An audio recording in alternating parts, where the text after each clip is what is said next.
You remember that chorus, I've decided to follow Jesus? You remember that? Singing that as a kid? Man, I've sung it so many times. I never knew the story behind it. Did you know where that came from? The wording from that came from India. After the Welsh revival, there was a missionary that went into northeast India, and while he was there in northeast India, he began to share the gospel, and there was a village that had never heard the gospel, and they were very, very violent people.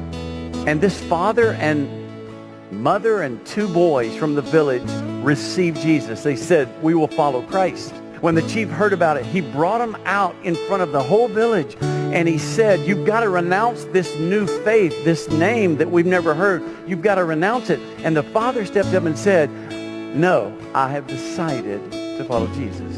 No turning back.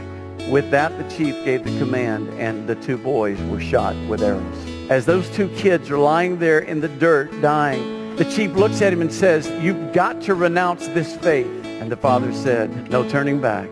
Though none go with me, I still will follow. And with that, the chief gave the order. The wife was shot. So now it's just the guy.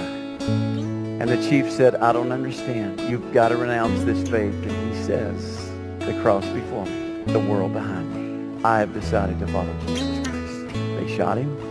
And the testimony of history of that village is that they all, because of this couple, wanted to know more about Jesus, and the chief himself became a follower of Jesus Christ, and the whole village became followers of Jesus Christ.